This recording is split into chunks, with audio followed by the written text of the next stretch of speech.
Aji pergi ke rumah Tristan pagi-pagi. Ia harus memberikan bukti itu kepada Tristan agar raja bisa segera dibebaskan. Namun, ia terlambat. Tristan sudah pergi ke kantor polisi. Aku sangat mengantuk. Sebaiknya minta Marcel menjemputku ke sini, gumam Aji. Ia begadang semalaman untuk mendapatkan bukti itu.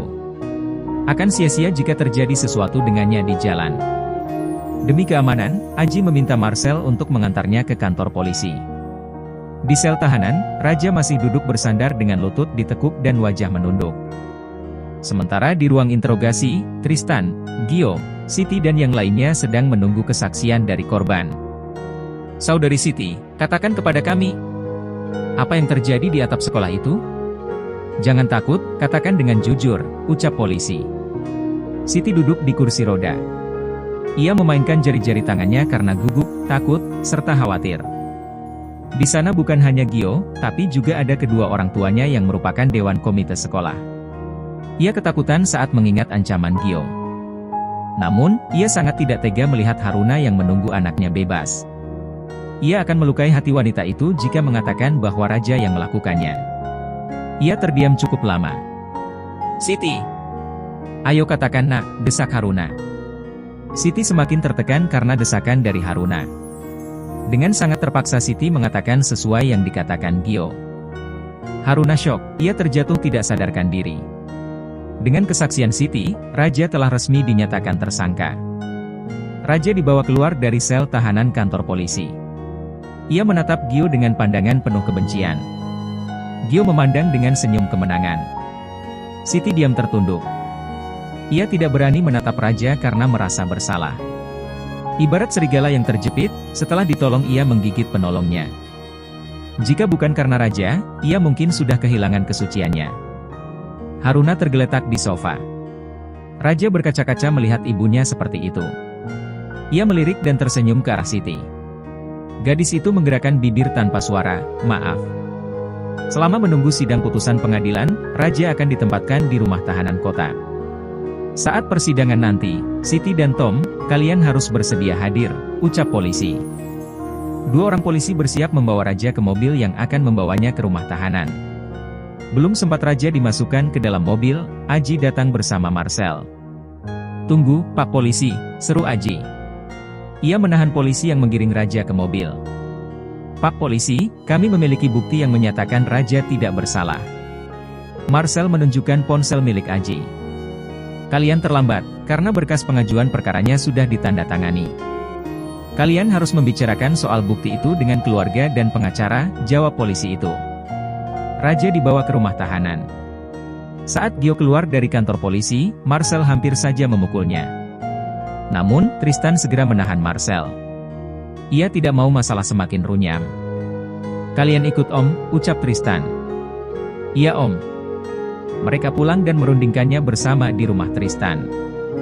Pengacara mengatakan, mereka bisa membebaskan raja, jika saja Siti mencabut dan membatalkan kasusnya. Berarti, hanya Siti yang bisa membebaskan raja, tanya Haruna. Benar. Tapi, kemungkinan dia takut untuk mengatakan yang sebenarnya. Pertama-tama, kita harus bisa meyakinkan Siti kalau dia akan aman. Pengacara memberikan solusi. Saya akan memerintahkan beberapa orang untuk menjaganya. Kita pergi ke rumahnya sekarang, ucap Tristan kepada pengacara. Mereka pergi ke rumah Siti, tetapi ia tidak ada di rumahnya. Mendengar Aji memiliki bukti, Siti ketakutan dan bersembunyi entah di mana. Sial! Beruak! Tristan memukul atap mobil dengan kuat. Cari gadis itu. Saya tidak peduli kemanapun kalian mencarinya. Jangan berhenti mencari sampai kalian menemukannya, perintah Tristan. Mah, makan dulu yuk. Syahira membawakan bubur untuk Haruna. Sejak kemarin, Haruna tidak mau makan. Ia terus memikirkan raja. Bagaimana kakakmu? Apakah papa berhasil membebaskannya? Tanya Haruna lemah. Dia jatuh sakit karena tekanan batin. Belum mah. Tapi, papa sedang berusaha. Semoga saja, besok Kak Raja bisa bebas, jawab Syahira. Ia memaksa Haruna untuk makan. Dengan segala rayuan dan bujukan, akhirnya Haruna memakan bubur buatan Syahira. Marcel menginap di rumah raja bersama Aji. Mereka menjadikan rumah Tristan sebagai markas. Mereka berkeliling mencari Siti. Saat merasa lelah, mereka tidur di kamar raja. Sel, panggil Aji. Ia sedang tidur di kamar raja setelah berkeliling semalaman mencari Siti. Sel, bangun. Telepon tuh, ucap Aji. Marcel menerima panggilan yang ternyata dari Ratu. Ia ingin mengunjungi raja dan menanyakan alamat rumah tahanan kota. Sebenarnya, Marcel kecewa kepada gurunya itu.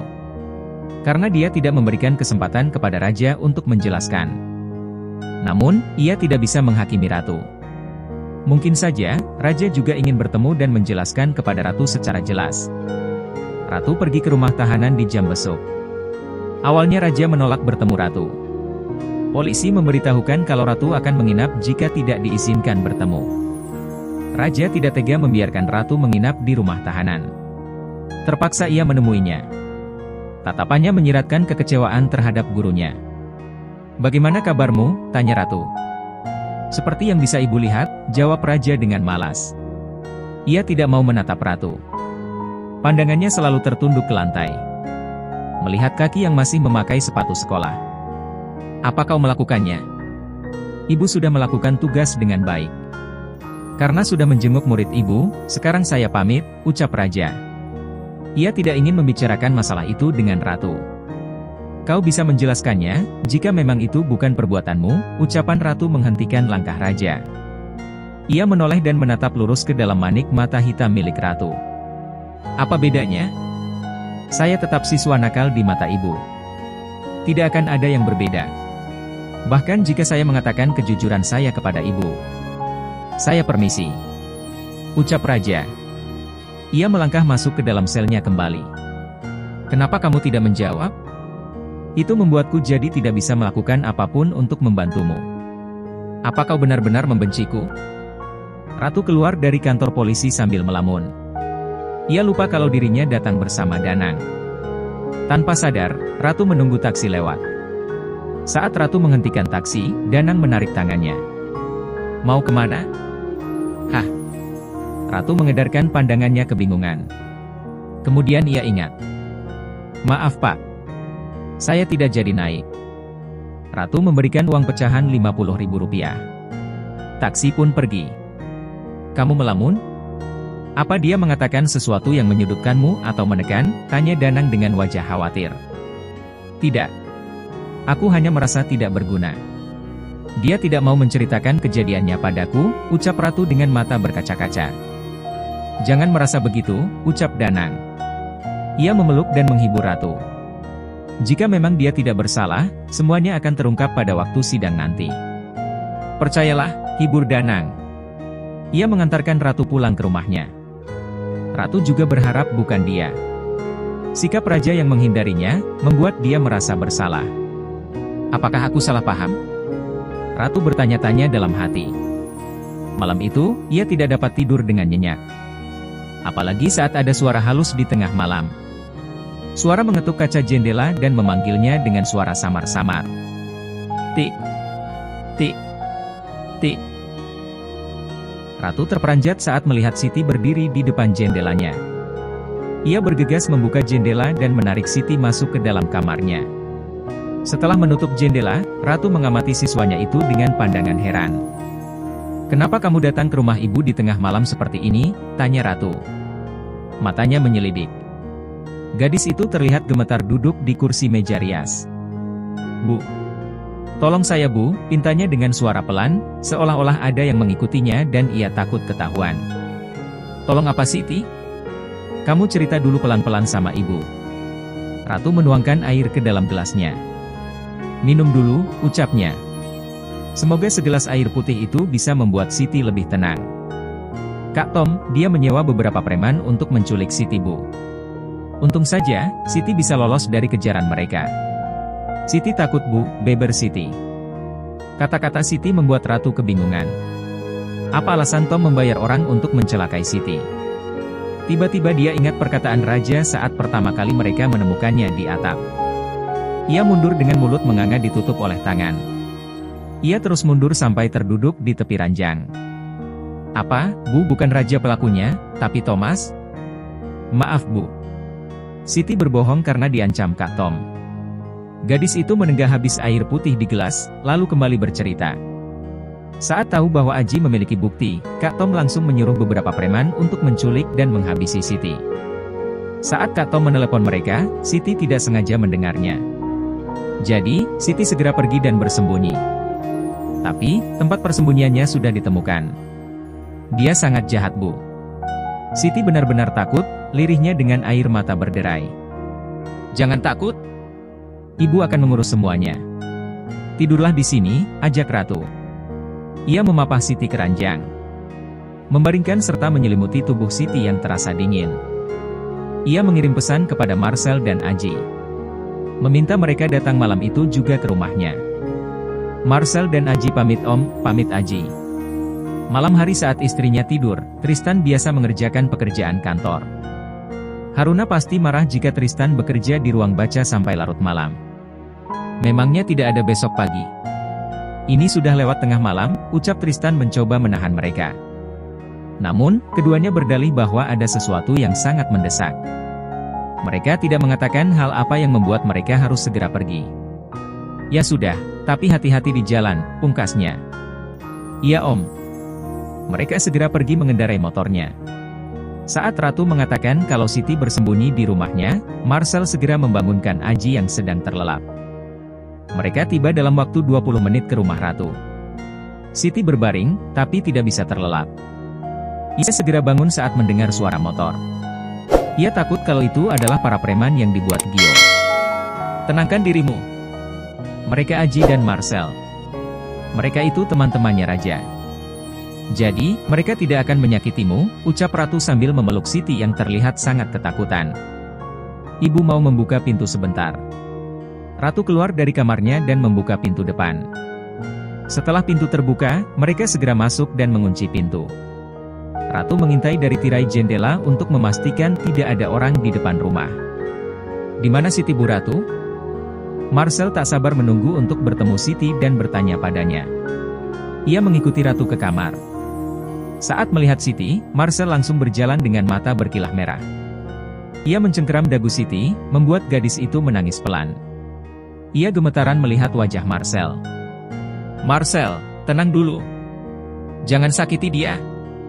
Aji menarik tangan Marcel dari wajah Siti. Bisa-bisanya kamu memfitnah Raja. Aku akan membalasnya, ancaman Marcel membuat Siti semakin gemetar. Dia terpaksa melakukannya. Apa kamu tidak lihat bagaimana dia terluka? Dia seorang wanita, jelas saja dia ketakutan diancam dengan pisau. Jangan menjadi pecundang yang sama seperti Gio. Aji memaki Marcel yang telah dirasuki amarah. Tok. Ceklek. Ratu. Siapa mereka? Tanya Deki sambil menaikkan kacamatanya yang merosot. Ia terganggu karena suara ribut dari kamar Ratu. Mereka murid-murid Ratu Pak. Maaf sudah mengganggu Papa tidur, jawab Ratu. Maaf kami mengganggu istirahat Om. Aji dan Marcel meminta maaf. Mereka berdua yang terlalu ribut, sampai Deki terbangun dari tidurnya. Tidak apa-apa. Apa ada sesuatu yang darurat? Karena ini pertama kalinya ada murid yang berkunjung di tengah malam, ucap Deki. Ada masalah besar di sekolah, kami harus segera menyelesaikannya sebelum terlambat Pak. Jadi, mereka akan menginap di sini, ucap Ratu. Deki mengangguk-anggukan kepalanya. Ia menutup pintu dan kembali ke kamarnya. Ratu pergi mengambil minuman untuk mereka. Malam ini, mereka menyusun rencana untuk menjebak Thomas Giorgio. Mereka menyusun siasat dengan kerjasama. Ratu telah memberikan usul untuk menjebak Gio di sekolah. Mendengar kata sekolah, Siti gemetaran. Namun, Aji dengan sabar memeluk pundaknya dan menepuk-nepuk perlahan. Jangan takut. Aku akan melindungimu, ucap Aji. Mereka tidak akan terpisah jauh dari Siti. Karena mereka khawatir kalau Gio menyakitinya lagi. Terima kasih. Siti tersentuh mendengar ucapan Aji. Ia merasa lebih tenang karena mendapat dukungan semangat dan perlindungan dari Aji. Sekarang kalian tidur, karena masih beberapa jam lagi menunggu pagi. Kami tidur di sofa Bu. Permisi, ucap Marcel. Setelah mereka keluar, Ratu berbaring di ranjang bersama Siti. Ratu berbaring membelakangi Siti. Ia bergumam lirih dalam hati, syukurlah. Itu benar-benar bukan kamu yang melakukannya. Aku akan meminta maaf padanya saat dia bebas. Aku bukan hanya tidak percaya padanya, tapi aku sudah menampar dan juga meragukan kejujurannya. Maaf Raja. Hujan turun dengan lebat di malam itu. Suara gemericik air yang turun dari genting rumah, membuat Ratu tidak dapat tidur. Sementara Siti, ia sudah terlelap dengan selimut yang menutup tubuh sampai ke lehernya. Hujan yang turun, membuat udara terasa lebih dingin dari biasanya. Ratu mematikan AC di kamarnya. Untuk mengusir rasa bosan, ia membuka aplikasi sosial media. Pesan-pesan rayuan yang pernah dikirim oleh Raja, masih tersimpan di riwayat obrolan. Ia membacanya satu persatu. Senyuman di bibirnya tak henti mengembang. Ia merasa geli sendiri, memikirkan dirinya dirayu oleh muridnya sendiri. Terbersit rasa sesal yang dalam, saat ia mengingat raut wajah Raja ketika ia menjenguknya tadi siang. Ia mengerti perasaan Raja. Bagaimana dia harus menanggung hukuman dan amarah dari semua orang atas kesalahan yang tidak pernah dilakukannya. Melihat pesan-pesan itu, Ratu tiba-tiba merasa sedikit hampa dan rasa rindu yang tidak tahu apa artinya. Apakah rindu sebagai guru kepada muridnya atau rindu sebagai wanita yang merindukan prianya? Mereka tidak punya hubungan selain guru dan murid. Namun, entah mengapa, ia merasa seperti memiliki seorang pacar yang selalu memperhatikannya. Aku tahu, setiap orang yang jatuh cinta akan merasa selera makannya berkurang. Tapi, kamu harus tetap makan yang banyak, walaupun sedang jatuh cinta padaku. Salah satu pesan rayuan itu membuat Ratu berpikir, apakah ia sungguh jatuh cinta pada Raja?